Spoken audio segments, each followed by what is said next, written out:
Estás escuchando Viajes al Extrarradio, un podcast donde charlamos de viajes en los que nos perdemos, descubrimos y también sentimos. Soy Laura Rincón y soy la creadora de contenido de Dos Ruedas, Dos Pedales, un espacio que utilizo para hablar de viajes en bicicleta. ¡Empezamos!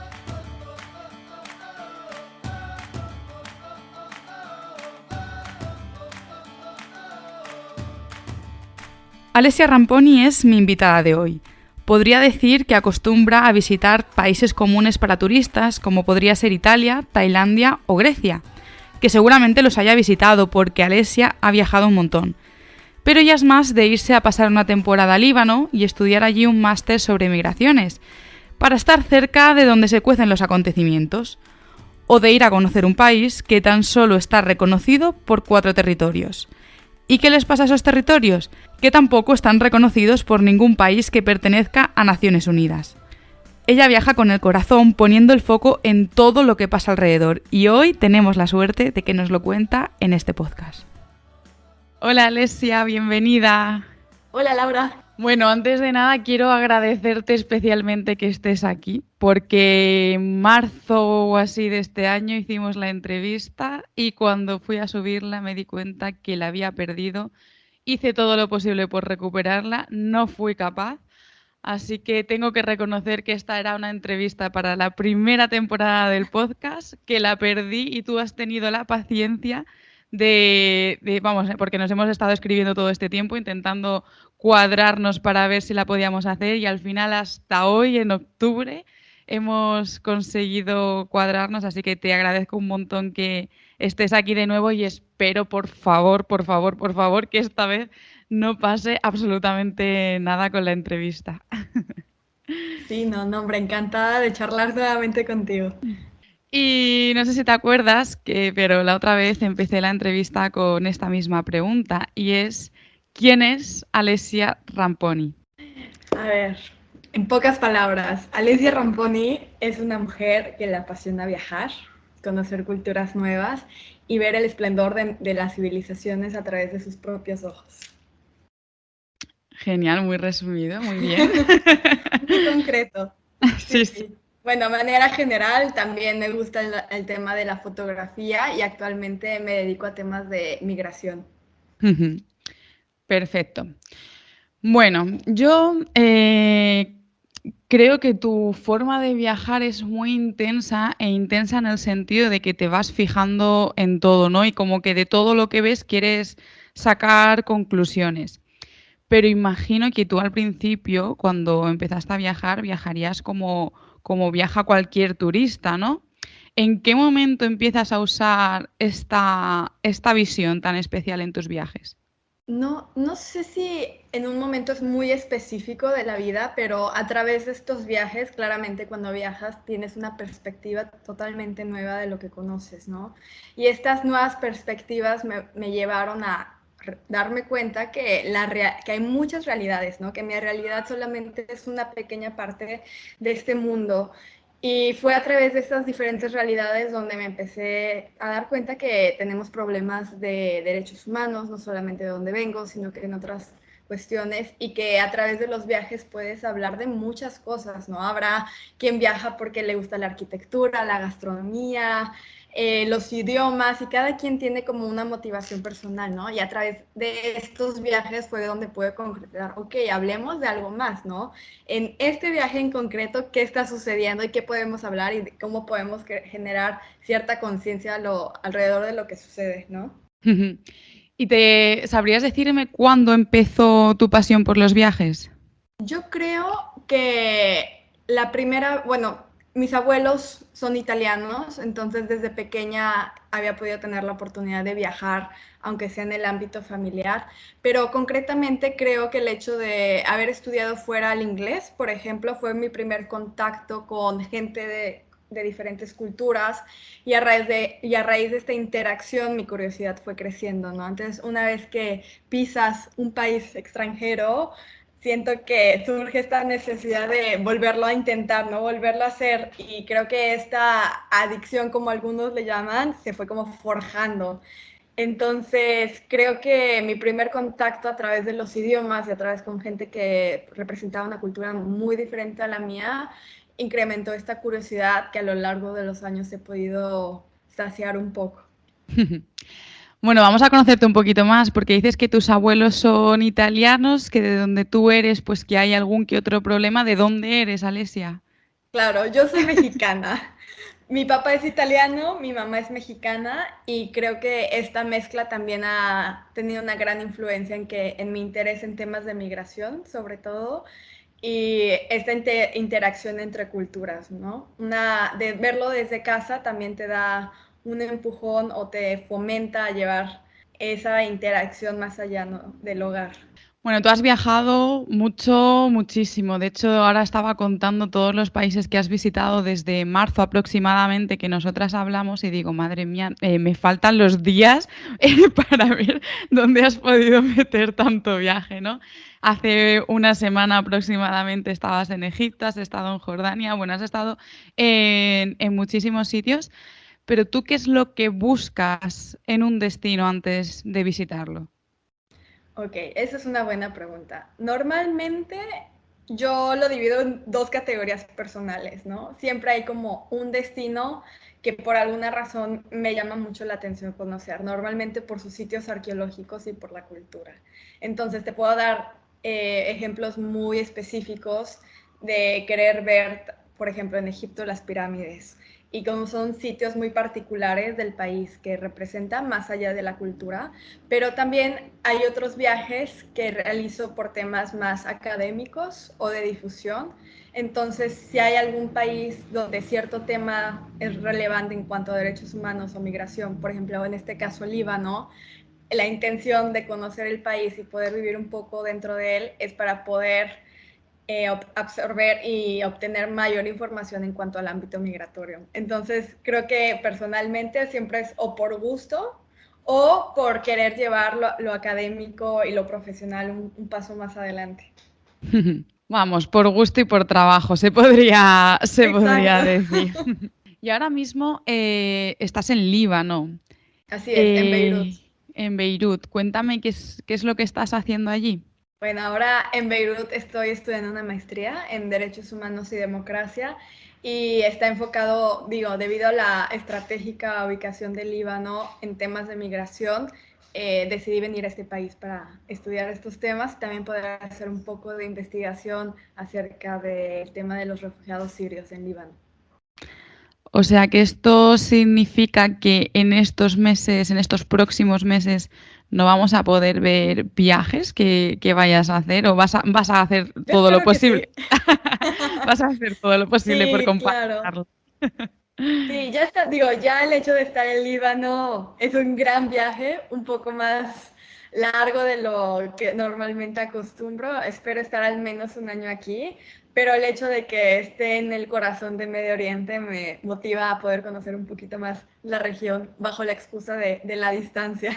¿Ya has empezado ya esta maestría de la que me hablas? ¿Cuáles son tus primeras sensaciones? Porque entiendo claro, estudiar en Líbano, como dices tú, tiene que ser muy diferente a lo mejor a pues, estudiar en México, en España o en Reino Unido, por ejemplo, que estabas antes. Sí, claro, totalmente. Yo creo que, de hecho, muchas personas me cuestionaron por qué te vas a estudiar una maestría en Líbano, ¿no?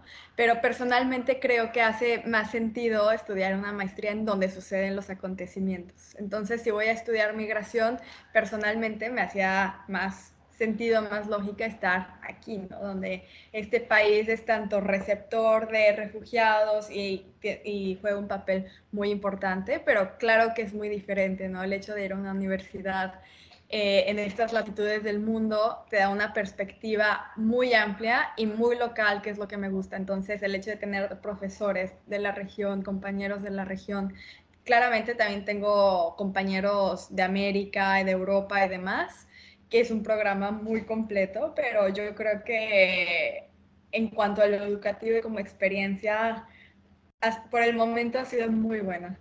Claro, estoy segura que va a ser súper enriquecedora esta experiencia porque bueno, pues lo que tú dices, no es lo mismo estudiarlo en el sitio donde pasan las cosas, pero es que además este año vas a estar viviendo allí, o sea, vas a ver las cosas que pasan, no te las van a contar, entonces estoy segura que eso va a ser súper, súper enriquecedor. Si nos metemos en tu Instagram o en tu página web, vemos retratos de esos sitios a los que viajas. ¿Es la fotografía también una de tus pasiones durante los viajes? Sí, la verdad es que me encanta. Yo empecé a viajar desde que tenía 15 años aproximadamente y empecé a viajar sola desde los 16. Entonces, en ese entonces no había WhatsApp, no había redes sociales y para mí la fotografía era una manera de mostrar, al menos en casa, a mi familia, a mis amigos, a mi comunidad, lo que veía en estos viajes. Entonces, desde un principio la fotografía para mí fue una manera de poder compartir lo que yo veía y que los demás tal vez no habían podido en esa ocasión. Y con el paso del tiempo y también con el desarrollo de nuevas tecnologías, hice de la fotografía un hobby, pero descubrí que también podría ser una herramienta para difundir información. Entonces, en vez de solamente mostrar una fotografía, me gustaba contar la historia de la fotografía. Pero no cualquier fotografía. Decidí que me gustaba fotografiar a las personas que vivían en el lugar que yo iba a visitar, porque yo creo que más allá de la gastronomía, de la arquitectura, de los paisajes, la gente es el corazón de la cultura a la que vas a experimentar, o sea, la que te está invitando a experimentar, por así decirlo. Y así fue como llegué a los retratos de personas, ¿no? Como contar historias de la gente que vive y está inmersa en esta cultura, pero además también poder hablar un poquito más del ámbito y sus circunstancias en el contexto en el que están viviendo ahora. Sí, yo recomiendo totalmente que os paséis por el Instagram de Alesia o por tu página web, porque en cualquiera de los dos sitios, bueno, encontráis unos retratos preciosos y con unas historias muy bonitas y que te tocan el corazoncito. Bueno, ahora vamos a darle un giro tremendo a esta entrevista y vamos a hablar de Transnistria. A ver si esta vez soy capaz de pronunciarlo bien, por favor. Es un reto personal ya, ¿eh? Eh, Transnistria es un viaje que hiciste aproximadamente hace un año, a fecha de hoy, que bueno, que estamos grabando esta entrevista en octubre. Así es. Transnistria es un estado que internacionalmente está considerado como parte de Moldavia, pero que sí que para algunos estados está considerada como una unidad territorial independiente. ¿Sabrías decirme quién acepta la independencia de este territorio situado entre la frontera de Ucrania y Moldavia? Y Moldavia, perdón. Mira, es complicado porque Transnistria, como tú lo mencionas, es un territorio no reconocido. Entonces, esto quiere decir que ningún país, al menos que pertenece a Naciones Unidas, lo reconoce como país. Para todos está dentro de Moldavia. Pero hay 4 territorios también no reconocidos que lo reconocen. Entonces, es un poco confuso porque las entidades, los territorios que reconocen a Transnistria no son países. Entonces, por ejemplo, Nagorno-Karabaj, que es otro territorio que pertenece oficialmente a Azerbaiyán, tampoco es un país y no está reconocido, pero este territorio dice que Transnistria sí es un país. Entonces, es cuestión de términos, pero al menos dentro de la comunidad internacional y de este discurso oficial, no se puede considerar un país. Bueno, ahora vamos a ir conociendo un poco más de Transnistria, porque no se puede considerar un país, pero viven realmente como un país independiente.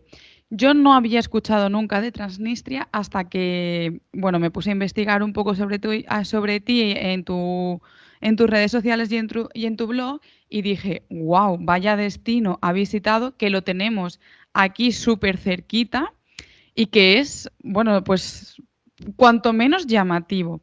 A mí me surge una curiosidad y es cómo conociste, iba a decir este país, pero bueno, este territorio y por qué decidiste visitarlo.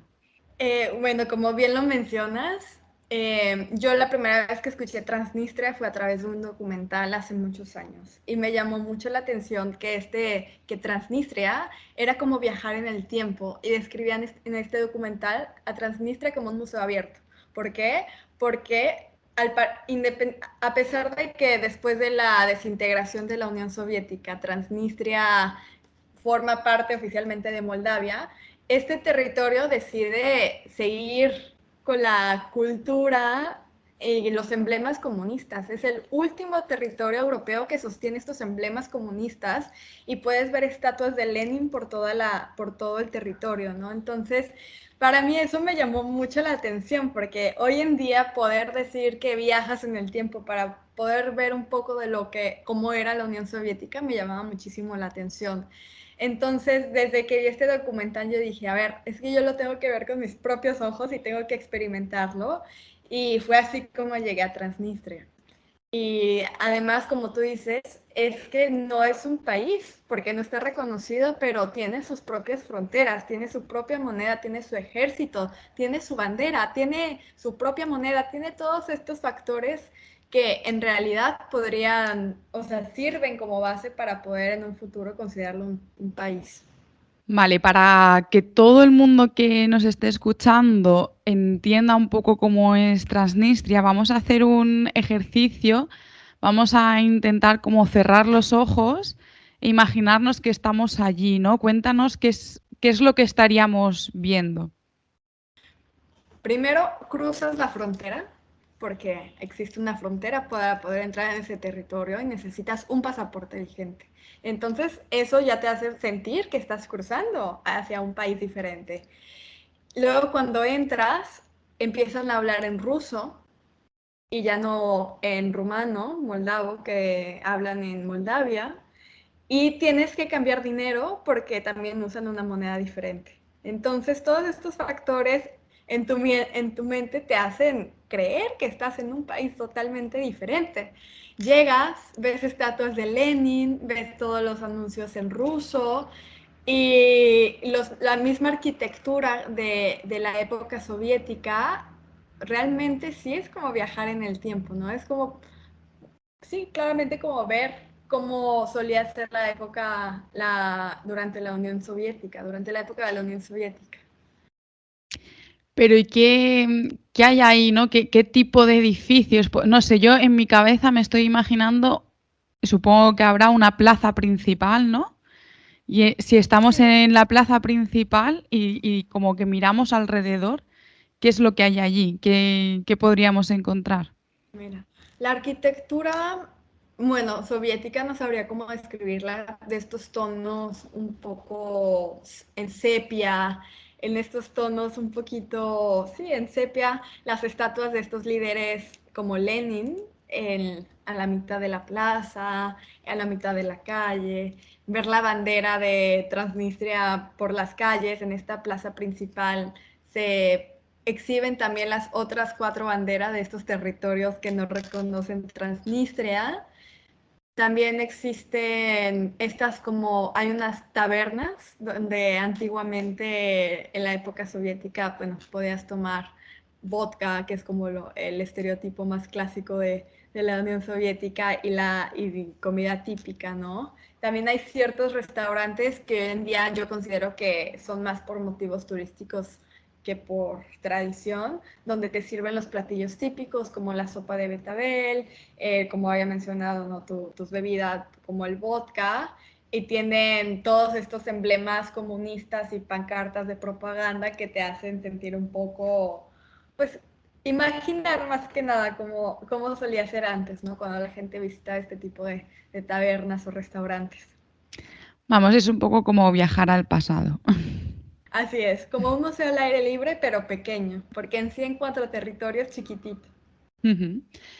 Y decías que tienen una frontera y que ellos tienen su propio pasaporte. Tú cuando llegas a la frontera, ¿cuáles son los requisitos para poder acceder?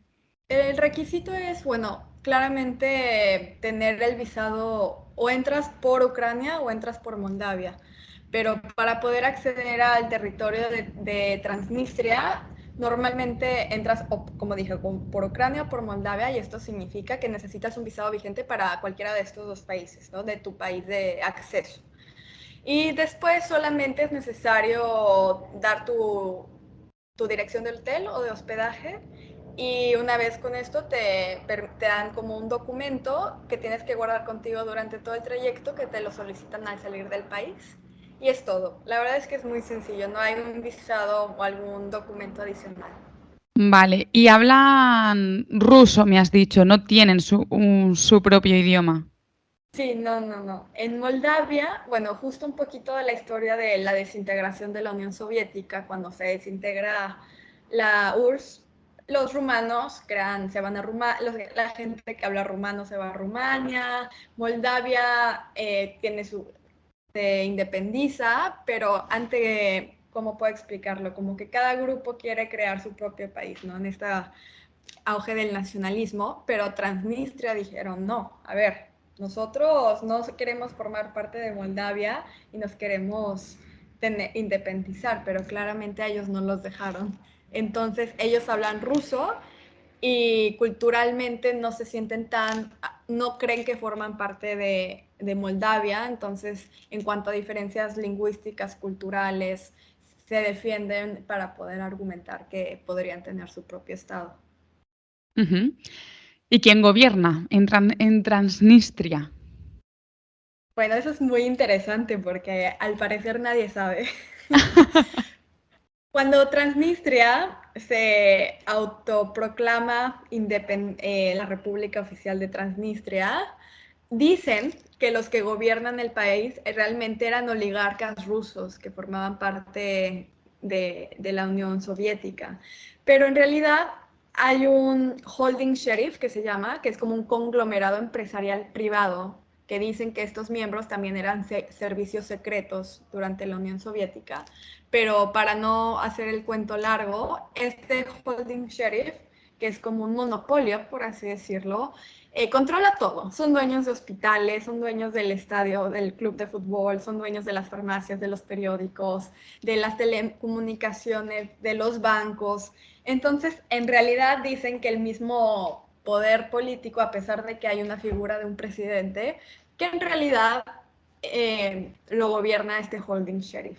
E incluso dicen que hay una persona que es como el que lidera este monopolio, que no recuerdo exactamente el nombre, pero solamente existe una foto de él en internet. No se sabe absolutamente nada. Y se llama Víctor Gushan. E incluso se dice que los mismos habitantes de Transnistria no saben absolutamente nada de él, solamente que a voces, a secreto, se dice que trabajó como para servicios de inteligencia y que no pasa nada sin que él no lo sepa, pero no sé, tal vez es algo que nunca sabremos. Sí, a mí me hace preguntarme si realmente esta persona existe, ¿no? Hay ¿Verdad? gente detrás diciendo, bueno, vamos a decir que existe para que no nos digan que somos nosotros. Bueno, esto Claro, ¿no? mejor no entrar mucho ahí, pero vamos, suena todo cuanto menos extraño. Vale, imagínate que hay alguien que nos está escuchando que quiere ir a Transnistria. ¿Qué le recomendarías ver y cuánto tiempo recomendarías que fuese?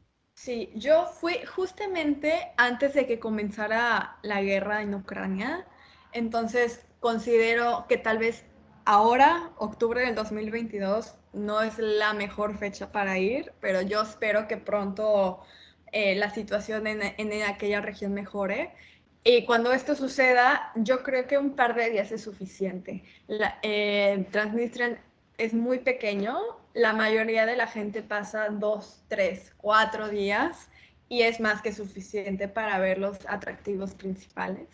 Lo que yo recomendaría es aprovechar la vuelta a Transnistria para conocer también ya sea Moldavia, que en Moldavia tienes también una historia muy interesante, es famoso por su turismo de vino, por ejemplo. Y yo creo que en Transnistria lo que también recomendaría hacer es claramente no perderse caminando. Realmente es un museo abierto y yo creo que al caminar la ciudad, al ver los edificios, las iglesias, las estatuas, va a ser muy interesante y eso, o sea, el hecho de caminarla va a ser como fundamental, ¿no? Para poder experimentar la ciudad. O sea que realmente en Transnistria caminando se puede llegar a todas partes, no va a ser necesario coger ningún tipo de transporte, no sé si habrá pues algún tipo de transporte público, pero en principio no es necesario, ¿no? Sí hay mucha gente que decide tomar taxis o estos autobuses públicos para transportarse, que es cómodo y es rápido, por así decirlo, pero en lo personal yo creo que caminando vas a poder un poco más. Hay una ciudadela afuera de la capital que se llama, no recuerdo exactamente el nombre, pero puedes llegar también por taxi o por autobús y vale la pena también, son a lo mucho 10 minutos manejando, entonces tampoco Hmm. está extremadamente lejos, pero bueno, por las distancias la gente a veces prefiere tomar transporte. Ujú. Genial, pues nos lo apuntamos eso también. Y te voy a hacer un par de preguntas más sobre Transnistria. Una es sobre el dinero, si es caro visitar este territorio. Y la otra es sobre seguridad, si es seguro, teniendo en cuenta que lo que has comentado, ¿vale? Que seguramente pues ahora no sea ni mucho menos el mejor momento para visitarlo, pero en cualquier otro momento es seguro viajar a Transnistria. Sí, yo creo que en cuanto, bueno, respondiendo a tu primer pregunta, el tipo de cambio, no recuerdo exactamente, no es caro, no recuerdo que haya sido caro, sobre todo tomando en cuenta el tipo de cambio de euro o de dólar. Lo único que hay que tener cuidado es cambiar el dinero suficiente para esos días porque el rublo transnistrio, que es la moneda que se usa ahí, solamente te la aceptan en Transnistria. Entonces, si llegas a cambiar más y te sobra, no, nadie te la va a aceptar. Es Entonces, que... Claro. sí, sí, sí. Entonces, en ese sentido, es importante organizarse o cambiar poco a poco para administrarse. Y en cuanto a la seguridad, es seguro. Bueno, ahora por la situación de la guerra no me atrevería a decir que lo es, sobre todo por el tema de la recepción de refugiados ucranianos en este Claro. territorio. Pero cuando fui, y espero cuando mejore la situación y el conflicto, sí es seguro. Existe este tema que como no es un país, no tienes representación diplomática. Entonces, en caso de meterte en problemas, sí sería un gran problema por no tener a una embajada o alguna institución que te pueda ayudar, Claro. porque es como bajo tu propio riesgo, ¿no? O sea, bajo tu Sí. riesgo tú entras a un territorio donde no tienes protección consular. Pero más allá de ese riesgo, el hecho de caminar en las calles como mujer sola, por ejemplo, yo que fui sola, en ningún momento me sentí incómoda, mucho menos en peligro. La gente es como muy amable, o sea, una muy, bueno, me voy con muy buen sabor de boca en cuanto a eso, solamente el tema de, bueno, saber que no tienes pues sí, una institución o una protección consular. Ujú. Claro, sí, que, o sea, obviamente siempre que viajas bueno, en ningún sitio deberías, ¿no? Pero siempre que viajas al extranjero tienes que ser consciente de que, bueno, que no estás en tu país y en cualquier cosa que hagas, pues puede tener consecuencias muy diferentes. Pero claro, si estás en un territorio que no está reconocido, es lo que tú dices, no vas a tener ni siquiera la protección de tu propio país porque no, o sea, estás como en tierra de nadie. ¿Tú tienes, Alessia, alguna anécdota, espero que no de este tipo, allí en Transnistria? Algo que nos puedas contar, alguna curiosidad que te pasase y que ahora mismo te acuerdes de ella. A ver, ¿qué podría ser? No recuerdo afortunadamente nada negativo en cuanto a necesitar ayuda, No, claro, claro, pero espero que no te metieses en sí, este sí, tipo sí, de sí, líos. claro que no. Pero más que una anécdota, una reflexión personal es cómo la gente de este país vive, ¿no? O sea, para mí es muy interesante ir a este territorio y experimentar la Unión Soviética, ¿no? En este sentido. Pero otra cosa es cómo vive la gente ahí, ¿no? El hecho de que una persona de Transnistria no tenga un pasaporte, o sea, de repente, por ejemplo, un señor me enseñó su pasaporte local, pero eso no lo hace viajar a ningún lado porque ningún país lo reconoce, ¿no? Y como Claro. esta situación puede simbolizar obstáculos para la gente, ¿no? O sea, mucha gente ha estado migrando por falta de oportunidades de empleo, los estudiantes prefieren irse a estudiar fuera porque nadie te va a reconocer un diploma de una universidad de Transnistria. Entonces, son ciertos como debates, ¿no? O sea, cómo se puede ser un atractivo turístico, pero al mismo tiempo también interesarse por cómo está la gente viviendo la situación ahí, ¿no? El hecho de que tengan una moneda que nadie acepte, cómo los hace involucrarse en el mercado internacional y todo este tema, ¿no? El hecho de que también sea un territorio no reconocido, dicen que fomenta como el mercado negro de armas, incluso de personas. Entonces son muchas las historias que se escuchan y se conocen de este territorio ya en el ámbito mucho más personal, ¿no? No como uno que va un par de días, lo disfruta, lo conoce y sabe que 4 días después se regresa a su casa, ¿no? Entonces creo que ese es un debate también importante de mencionar.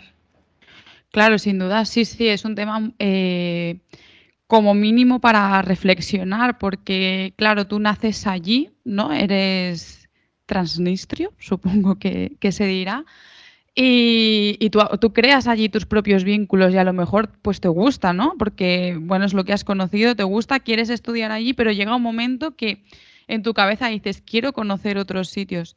Y claro, no puedes, pero no puedes ni conocer otros sitios, ni, por ejemplo, si has estudiado el colegio, imagino que no podrás estudiar la universidad, por ejemplo, en Moldavia, que estás de la frontera, o sea, en la frontera, ¿no? Que estás a muy poquitos kilómetros. Entonces, claro, cuentas con unas limitaciones que tristemente les va a limitar el resto de su vida. El Sí, hecho de haber claro. nacido allí. Sí, o el hecho, como mencionabas, de Moldavia. Bueno, podrían sacar el pasaporte de Moldavia porque oficialmente están ahí, pero en cuanto a su identidad, sería negarla, como, bueno, entonces significa que soy moldavo, ¿no? Porque en realidad necesito un Mm. pasaporte. No, más allá de sentirme yo transnistrio y tener mi bandera y demás. Pero bueno, esta región del mundo, como muchas otras, es parte de muchos conflictos, ¿no? Tanto étnicos, Mm. raciales. Ahora lo vemos con Ucrania, donde Rusia también tiene gran influencia en Transnistria, porque muchos me preguntan, bueno, en Transnistria entonces, ¿cómo sobrevive, no? Pero claramente recibe mucho apoyo de Rusia, ¿no? Me parece que Transnistria le da a Rusia gas gratis a cambio de otros intereses de protección y demás, entonces es un cuento de no acabar. Mm. Sí, son conflictos de intereses. Pues vamos a darle otro giro a la conversación y voy a hacerte una pregunta que bueno, casi siempre los oyentes de este podcast les gusta saber. Y es que cuando hablamos de viajeros, mucha gente dice, pero ¿esta gente es rica o cómo hace, ¿no? ¿De dónde sale el dinero para hacer tantos viajes? La mayoría de los viajeros no son ricos, sino que han creado una forma de, pues, de generar ingresos o han ahorrado, cada uno tiene su método, ¿no? En tu caso, Alesia, ¿cómo lo haces? Yo creo que en mi caso, siempre, sobre todo cuando me preguntan, creo que es una lista de prioridades, ¿no? ¿Qué priorizas en tu vida? Entonces, en mi experiencia personal, yo he priorizado tener viajes, tener experiencias académicas, profesionales, a costa de otras cosas materiales tal vez que mucha gente prefiere.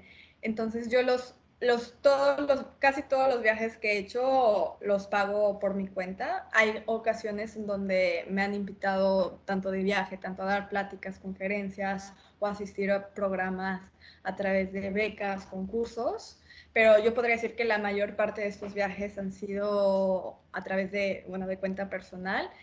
Y yo lo que le decía a la gente es que a veces hay una idea limitada que para viajar y para tener experiencias hay que tener mucho dinero, cuando claramente el dinero ayuda, pero no tiene que ser una condición esencial, ¿no? O mínima para poder cumplir este sueño de ver y viajar a otros países. Yo creo que hoy en día con las telecomunicaciones y el acceso a Internet nos facilita muchísimo poder viajar y encontrar opciones muy económicas. O sea, desde lo más económico hasta un nivel medio, hasta opciones extremadamente lujosas. Comparto contigo totalmente lo que acabas de decir. A mí también muchas veces me dicen, pero ¿cómo es posible que viajes tanto? Bueno, viajo porque a lo mejor en mi día a día prefiero no estar todas las semanas comprándome ropa, ni mucho menos. O prefiero no salir a restaurantes todas las semanas, pues prefiero guardar ese dinero para luego emplearlo en viajes. No se trata de ser ricos, ni mucho menos, se trata de saber en qué quieres gastarte ese dinero. Vamos a ir ahora, Alesia, a la sección del podcast a la que llamo Minuto y Medio, porque vamos a tener un minuto y medio para hacerte preguntas con respuestas muy cortitas. ¿Qué libro recomiendas para leer mientras viajas? El encuentro con el otro, de Kapuscinski. Destino favorito para viajar acompañada. Italia. Destino favorito para viajar sola. Irán. ¿Qué es lo que menos te gusta de viajar? No dormir. ¿Cuál es tu comida favorita mientras viajas? Pizza. ¿Qué es eso que no te has atrevido a probar? Insectos, como cucarachas. No. ¿Dónde? Ya, normal. ¿Dónde viajarías de nuevo sin dudarlo? Turquía. ¿Qué destino no visitarías de nuevo? No, ninguno. Yo creo que todos volverían. ¿Eres de improvisar o de planificarlo todo a pies juntillas? Planificarlo todo, pero afortunadamente los destinos nunca me dejan llevar mis planes como los controlo. Entonces, improvisar también. Un mix, ¿no? Bueno, pues ya hemos acabado este minuto y medio. Estamos llegando al final de la entrevista. Vamos, yo la estoy disfrutando un montón, así que antes de despedirnos, sí que me gustaría que nos contases, aunque ya hemos hablado un poco de esto al principio, ¿qué planes tienes y cuál va a ser tu próximo destino? A ver. Mis planes a corto plazo es ahorita hacer una investigación sobre el tema de los refugiados sirios en Líbano. Todavía tengo varias opciones que todavía no delimito mi investigación, pero quisiera enfocar a temas de derechos humanos de refugiados, al menos, y trabajar en campo al menos el próximo año que se viene. Y con ello me gustaría aprovechar que estoy en Líbano para poder conocer un poco más la región. Entonces está en mi lista regresar a Siria y por lo mismo, por el tema de la investigación. Y si pudiera escoger un país próximo, me encantaría ir a Irak. Pues vamos a estar entonces muy pendientes de tus redes sociales para no perdernos nada de Líbano y de lo que pueda venir, ya sea Irak, Siria o cualquier otro destino que estoy segura que en algún momento se te cruzará por la mente y dirás, pues allá vamos.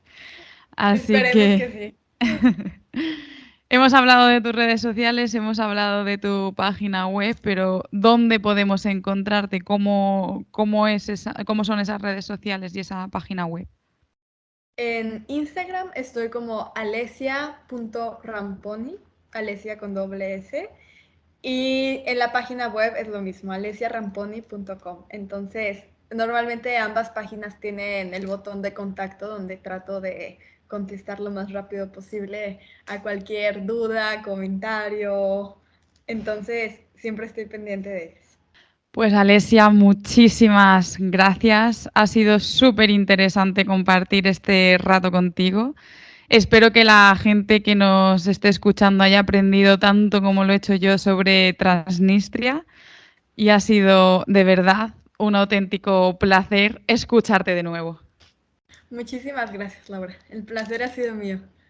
Como siempre, a los demás me podéis encontrar en redes como Dos Ruedas Dos Pedales y en mi web dosruedasdospedales.com. Y recuerda que este podcast lo puedes escuchar en todas las plataformas, en iVoox, Spotify, Apple Podcasts, Google Podcasts. Si te ha gustado, por favor, no olvides dejar un comentario o suscribirte para ayudarme a llegar a más gente. Nos vemos en el próximo episodio.